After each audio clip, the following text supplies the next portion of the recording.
I can't believe we're here. 17 straight weeks of start-sit videos for you guys, and today is no doubt the most important one. Fantasy Championship Weekend. This is where we get all the glory.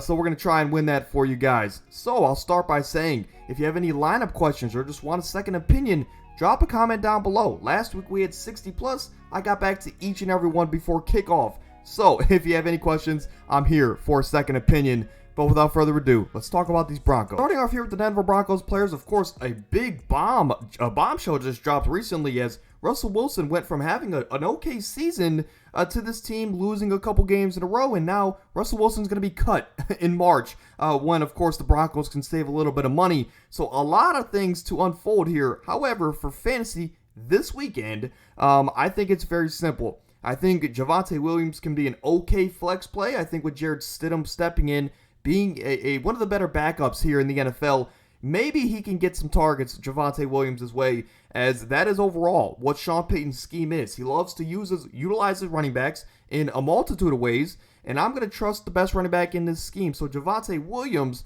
might get a lot of work this weekend with Jarrett Stidham being the guy. And Courtland Sutton, it's one of those play and pray situations where he's the number one guy, and if you have him on your team, he's helped get you to this fantasy championship. So you don't really want to sit him. So to me, if you want to play Courtland Sutton, I think it's a risky play. However, it's a play and pray situation, like I like to say. But let's get into the quarterback position here with C.J. Stroud, as he's been the best rookie we've seen in years, let alone at his own position, as his numbers in the top right of your screen speak for themselves. And he's a guy who's top 5 at his position this year, and he would be finishing the year in the top 5 range if it weren't for this recent concussion. But he should be returning this week in a must-win game against the Tennessee Titans, who do have a pretty good defense against the quarterback position. However, I think if C.J. Stroud is ready to go and he's back on the field, this offense is going to do whatever they can to win these next 2 games, and that might entail a lot of pushing the ball down the field, passing a ton. So to me, in short, I think this offense gets back on track, and I think C.J. Stroud puts up similar numbers to what you see in the top right of your screen. But how about his teammates? What do we do with his options in Nico Collins and Dalton Schultz? To me, you start both of them. As for Nico Collins, he has a top 5 matchup. He struggled without C.J. Stroud out there on the field. But now C.J. Stroud is back, and Nico Collins is his number one option. Nico Collins is also going to be at 100% health this weekend, or at least the healthiest he's been in a long time. So Nico Collins as a flex play or wide receiver too, I like that this weekend. But how about Dalton Schultz? As he has the hardest possible matchup this weekend, as Tennessee is 32nd for fantasy players against that tight end position. However, I'm going all in on this offense, and I'm shooting for upside, as Dalton Schultz has been okay without C.J. Stroud in the last couple of weeks.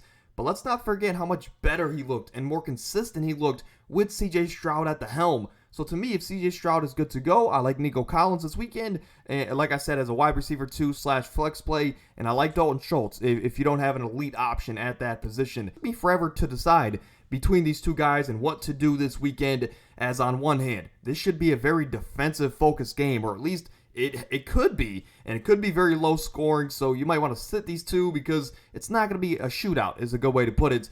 But on the other hand, these are two guys that are playing their best career football with these respective teams, and it's a must-win game for both teams on top of that. So maybe you start both in what could be a divisional shootout.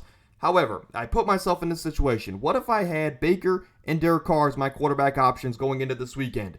To me, I'm starting Baker Mayfield, as over the last 3 weeks, he's the quarterback 2 overall. You heard it right. He's only behind Lamar Jackson over the last 3 weeks going into the fantasy playoffs, and he's averaging 23 fantasy points per game. Not to mention, he had a good day against this tough Saints defense early in the season when Baker was a little bit shaky. So to me, he's playing his best football. He's already had success against the Saints defense. It's a must-win game. A lot of things line up for him to have another good day to win you your fantasy championship. But if I had the choice, I would sit Derek Carr here, as I know he's hot and he might be an intriguing pick, but I'd rather trust other quarterbacks, in our fantasy championship who have shown more consistency throughout the year. And again, let's not forget, in week 4 when these two teams met, Derek Carr was held to 120 passing yards which a lot of it came on one play, and he also had a fumble. So no touchdowns, no interceptions, which is good, I guess. But at the end of the day, he only had 3 fantasy points against this Tampa Bay defense.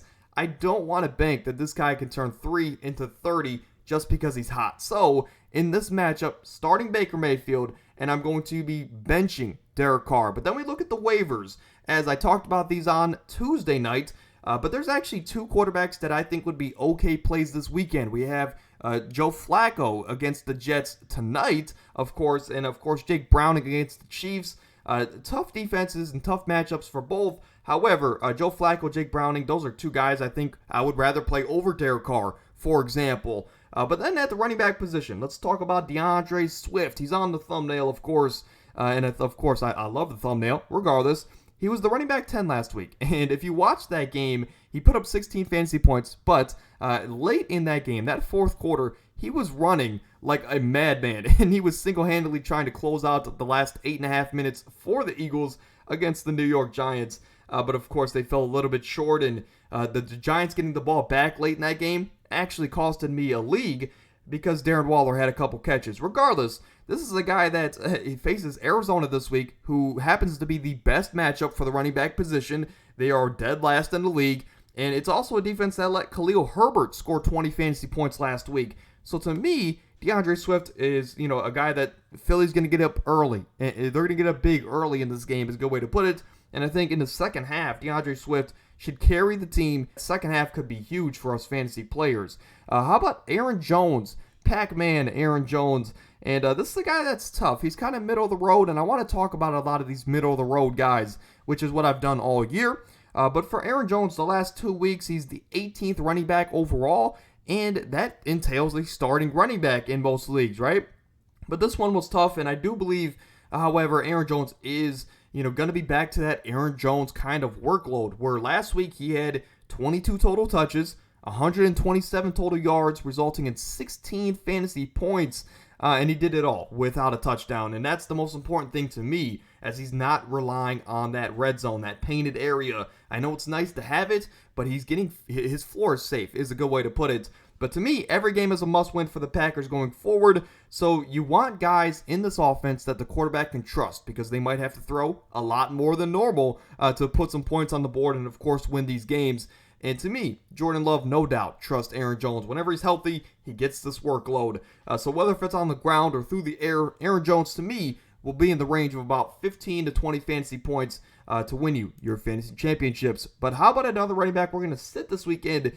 And it's back-to-back weeks for Devon Achane. It's been a rough month, coming back from injury for Devon Achane, and we've been saying to sit him for weeks. As again, there's just not a lot of things in his favor, and it's not really his fault. We know he's an explosive talent for Miami, and he's in an offense that really wants and needs him for this playoff run. However, this week he plays Baltimore, a bottom 7 matchup against the running back position. And, again, that's another thing that's just not in his favor. So given the trust in Raheem Mostert, given the trust or the fact that they're going to try and preserve his body for the playoff run, and also the fact that he has a tough matchup, I would say sit him this weekend. Again, I know, you maybe not have a lot of options better than him. However, if you do have another option you like, I would start Devon Achane, or I would sit Devon Achane and start that other option this weekend. But again, it's tough because this is a guy that, on one screen pass can win you your week, is a good way to put it. But then when we look at the waivers, again, I talked about these on Tuesday. The only running back I would consider picking up and starting this weekend would be Zamir White, only if Josh Jacobs is out yet again with that quad/illness/ I want my money injury. So again, if Josh Jacobs is out, Zamir White could be an interesting pickup and play this weekend, maybe over a guy like Devon Achane. I think it'd be a safer play, to be honest. At the wide receiver position, we'll finish off here with George Pickens. And again, he went crazy last week. 35 fantasy points, one of the top scores in all of football for fantasy sakes. And he silenced a lot of haters. And no, I'm not one of those haters, even though I'm a Browns fan. But I would sit him this weekend, as before last week's game, George Pickens only had 1 double-digit performance in his last 7 outings. I know there's been a change at the offensive coordinator position. However, it's not every week. You have 2 60-plus yard touchdowns in the same game. not even Tyreek is getting those on a consistent basis. So not to mention, he had 2 big plays that fueled that 35-point day, but we're also going to be relying on Mason Rudolph for this weekend. I don't know if we want to do that, relying on a third-string quarterback. I know George Pickens is hot, and I know this offense looks like they've turned the page, but I think it's a trap if you ask me, and I don't believe in this offense. So if you have another option, I would sit George Pickens and play that other option. For example, if we look at the waiver wire, Noah Brown is a wide receiver I would consider picking up and playing this weekend. I think that's a very tough decision between Noah Brown and George Pickens. Ironically, I'd probably give the edge to George Pickens. However, I think Noah Brown, when we look at the waivers, is the only guy currently that I would consider picking up and playing if you're desperate for an option.